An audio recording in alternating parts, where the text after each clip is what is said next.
Alright, so in this video, I'm going to be proving to you guys that 2 plus 2 is equal to 5. So, to do this proof, what I'm first going to do is start with a true statement, that 0 is equal to 0, which is obviously a true statement because any number is equal to itself. Now from here, what I'm going to do is rewrite 0 on my left-hand side as 20 minus 20, and rewrite the 0 on my right-hand side as 25 minus 25. So now I get 20 minus 20 is equal to 25 minus 25, which is again a true statement because 20 minus 20 is 0, and 25 minus 25 is also 0. Now from here, I'm going to rewrite 20 as 4 times 5. So now I get 4 times 5 minus 4 times 5 is equal to 25. I'm going to rewrite this as 5 times 5. So I get 4 times 5 minus 4 times 5 is equal to 5 times 5 minus 5 times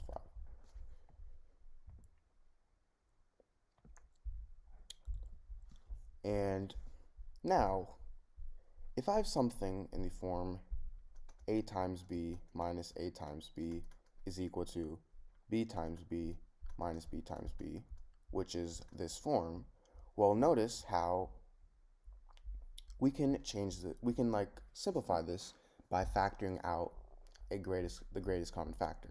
So for my left-hand side, we have a greatest common factor of either a or b because both of them are in both terms.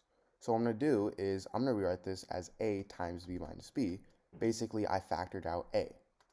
Now for my right-hand side, all we have is b because that's the only term for my right-hand side. So I'll just factor out b. So I get b times b minus b.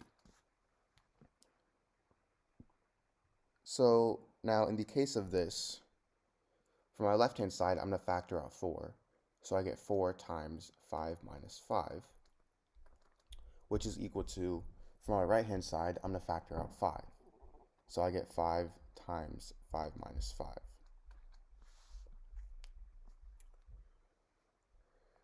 So now I have 4 times 5 minus 5 is equal to 5 times 5 minus 5. And what we can do over here is, if I have something in the form a times b minus b is equal to b times b minus b, we'll notice how we can just cancel these two out, meaning that a is equal to b.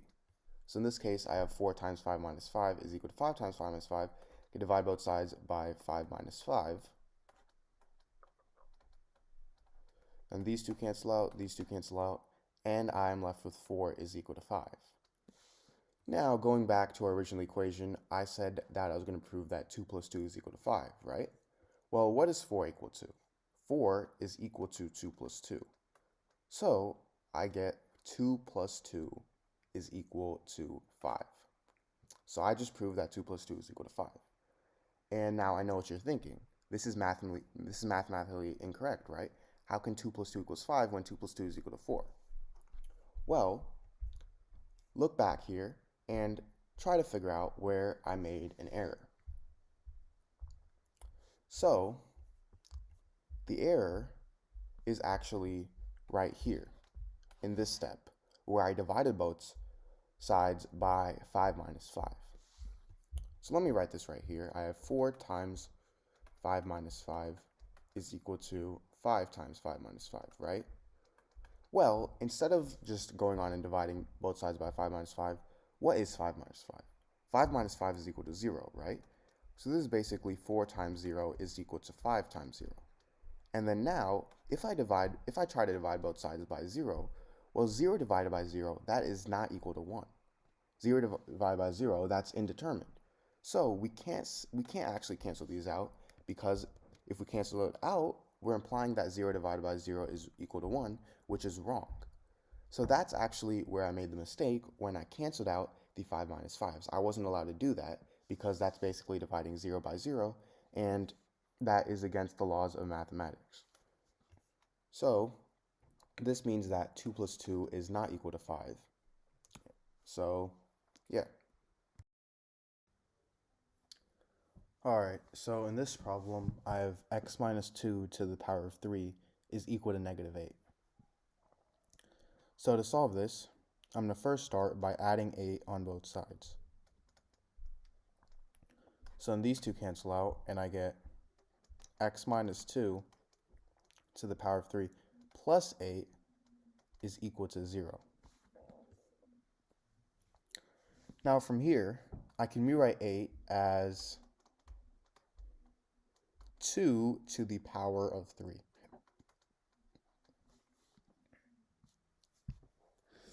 So I have x minus 2 to the power of 3 plus 2 to the power of 3 is 0. And the reason I did that was because if I have something in the form a to the power of 3 plus b to the power of 3, this is equal to a plus b times a squared minus ab plus b squared. So in this case, a is equal to x minus 2 and b is equal to 2.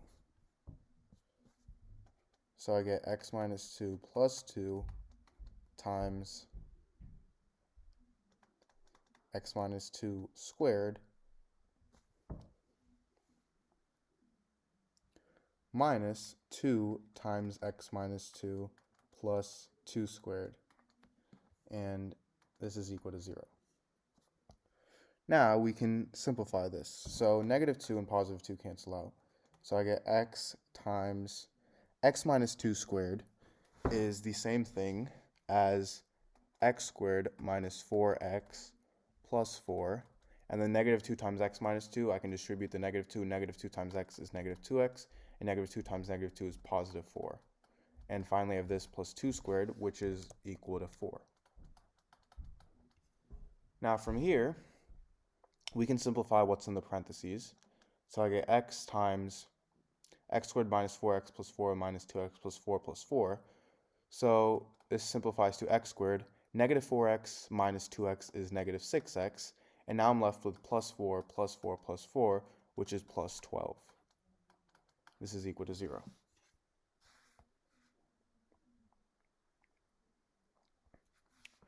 Now from here, this gives me two equations. I get x is equal to 0, and I get x squared minus 6x plus 12 is equal to 0. So x equals 0, this is already a solution. And x squared minus 6x plus 12 is equal to 0. To solve this, we're going to have to use the quadratic formula, which is negative b plus or minus the square root of b squared minus 4ac all over 2a. So in this case, a is 1, b is 6, and c is 12. So if I plug these values in to my quadratic formula, I get negative 6 plus or minus the square root of b squared, so 6 squared, which is 36, minus 4 times a, which is 1, times c, which is 12, all over 2a, so 2 times 1. And this is equal to negative 6 plus or minus the square root of 36 minus 48 over 2 times 1, which is 2. And this is equal to negative 6 plus or minus the square root of 36 minus 48, which is negative 12 over 2. Now from here, a negative 6 plus or minus the square root of 12 times the square root of negative 1. And if you guys already didn't know, the square root of negative 1 is the same thing as the imaginary number I. So I get x is equal to negative 6 plus or minus the square root of 12i over 2. Now the square root of 12, this is the same thing as the square root of 4 times 3, right? Which is equal to the square root of 4 times the square root of 3. The square root of 4 is 2. This is equal to 2 root 3. So I get x is equal to negative 6 plus or minus 2 root 3 I over 2. Now if I divide my terms here by 2, I get x is equal to negative 3 plus or minus, these two cancel out, square root of 3i. So my three solutions are x is equal to negative 3 plus the square root of 3i, x is equal to negative 3 minus the square root of 3i, and x is equal to 0.